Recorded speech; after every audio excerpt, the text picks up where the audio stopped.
ಮಹಾಪ್ರಾಣ ಅಕ್ಷರಗಳನ್ನ ಎಲ್ಲಿ ಬಳಸಬೇಕು ಅಂತ ಇಲ್ಲಿ ಒಂದು ಹಾಡಿನ ಮೂಲಕ ಚೆನ್ನಾಗಿದೆ. ಪೂರ್ತಿಯಾಗಿ ನೋಡಿ, ತುಂಬ ಖುಷಿ ಪಡ್ತೀರಾ. ಖ ಬೇಕು ಯಾರಿಗೆ, ಇದು ಮಹಾಪ್ರಾಣ ಖ.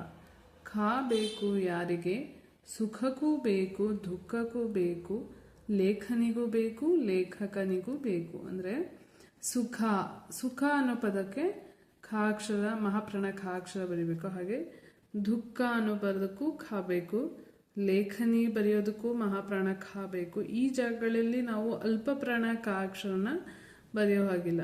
ಲೇಖಕನಿಗೂ ಬೇಕು, ಲೇಖಕ ಅನ್ನೋ ಪದ ಬರೋದಕ್ಕೂ ಖ ಬೇಕು. ನೆಕ್ಸ್ಟ್ ಘ, ಮಹಾಪ್ರಾಣ ಘ. ಘ ಬೇಕು ಯಾರಿಗೆ, ಗಂಟೆಗೆ ಬೇಕು, ಅದು ಗಂಟೆ ಅನ್ನೋ ಪದ ಬರೆಯೋದಕ್ಕೆ ಅಲ್ಪ ಪ್ರಾಣ ಗ ಬರೆಯೋ ಹಾಗಿಲ್ಲ, ಮಹಾಪ್ರಾಣ ಘ ಬರೀಬೇಕು. ತಂಟೆಗೆ ಬೇಡ, ಅದು ನೋಡಿ ತಂಟೆ ಪದದಲ್ಲಿ ಘ ಅಕ್ಷರ ಅವಶ್ಯಕತೆ ಇಲ್ಲ, ಅದಕ್ಕೆ ತಂಟೆಗೆ ಬೇಡ ಅದು. ಗುರುವಿಗೆ ಬೇಡ ಅದು, ಇಲ್ಲೂ ಕೂಡ ಅಲ್ಪ ಪ್ರಾಣ ಗು ಅಕ್ಷರ ಬರಿಬೇಕು, ಮಹಾಪ್ರಾಣ ಘು ಅಕ್ಷರ ಬರೆಯಿಲ್ಲ. ಹಾಗೆ ಲಘುವಿಗೆ ಬೇಕು, ಅದು ಲಘು ಅಂತ ಬರೆಯುವಾಗ ಘ ಕೊಂಬು ಘು. ನೆಕ್ಸ್ಟ್ ಝ ಬೇಕು ಯಾರಿಗೆ, ಜೇನಿಗೆ ಬೇಡ, ಅದು ಜೇನು ಅಂತ ಬರೆಯುವಾಗ ಮಹಾಪ್ರಾಣ ಝ ಬೇಕಿಲ್ಲ.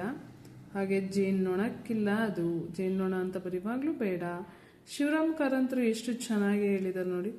ಝೇಂಕರಿಸಲು ಅದು ಬೇಕೇ ಬೇಕು, ಝೇಂಕಾರ ಅನ್ನೋ ಪದಕ್ಕೆ ಮಹಾಪ್ರಾಣ ಝೇ ಬೇಕು. ಹೆಜ್ಜೆಗೆ ಬೇಡ, ಅದು ಗೆಜ್ಜೆಯ ಝಣಝಣಕ್ಕೆ ಅದು ಬೇಕೇ ಬೇಕು, ಝಣ ಝಣ ಅಂತ ಬರೆಯುವಾಗ ಮಹಾಪ್ರಾಣ ಝ ಬೇಕು. ನೆಕ್ಸ್ಟ್ ಠ ಬೇಕು ಯಾರಿಗೆ, ಠ ಯಾರಿಗೆ ಬೇಕು ಯಾರಿಗೆ ಬೇಡ.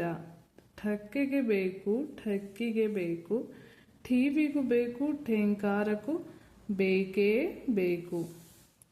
ನೆಕ್ಸ್ಟ್ ಮಹಾಪ್ರಾಣ ಢ. ಶಿವರಾಮ್ ಕಾರಂತರು ಈ ಪದ್ಯನ ಬರೆದಿದ್ದಾರೆ.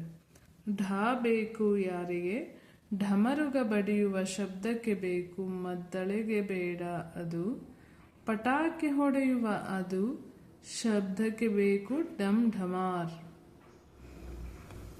ಥ ಬೇಕು ಯಾರಿಗೆ, ಮಹಾಪ್ರಾಣ ಥ. ರಥಕ್ಕೂ ಬೇಕು ಪಥಕ್ಕೂ ಬೇಕು, ಹಿತಮಿತ ಕೆರಡು ಬೇಡ, ಅದು ಹಿತಮಿತ ಅನ್ನೋ ಪದ ಬರೆಯುವಾಗ ಮಹಾಪ್ರಾಣ ಥ ಬೇಡ. ರಥ ಪಥ ಬರೆಯುವಾಗ ಮಹಾಪ್ರಾಣ ಥ ಬೇಕು. ಧ ಬೇಕು ಯಾರಿಗೆ, ದನಕ್ಕೆ ಇಲ್ಲ, ಅದು ಧನಕ್ಕೆ ಬೇಕೇ ಬೇಕು. ದನ ಅಂದರೆ ಹಸು, ಹಸು ಅದಕ್ಕೆ ಇನ್ನೊಂದು ಪದ ದನ. ದನ ಅಂತ ಬರೆಯುವಾಗ ಬೇಡ, ಧನ ಅಂತ ಬರೆಯುವಾಗ ಮಹಾಪ್ರಾಣ ಧ ಬೇಕು. ಧರೆಗೂ ಬೇಕು ಮಧುರಕ್ಕೂ ಬೇಕು, ಧುರಧೀರರ ಧೈರ್ಯಕ್ಕೆ ಇರಲೇಬೇಕು.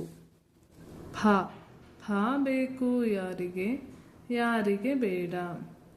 ಪುಷ್ಪಕ್ಕೆ ಬೇಡ ಫಲಕ್ಕೆ ಬೇಕು, ಇಹಪರ ಎರಡಕ್ಕೂ ಬೇಡ, ಅದು ಆ ಬೇಡದ ಫ ಎಲ್ಲಡಗಿದೆ ಗೊತ್ತೇ, ಕೆಮ್ಮು ದಮ್ಮು ಇರುವ ಕಫದಲ್ಲಿ.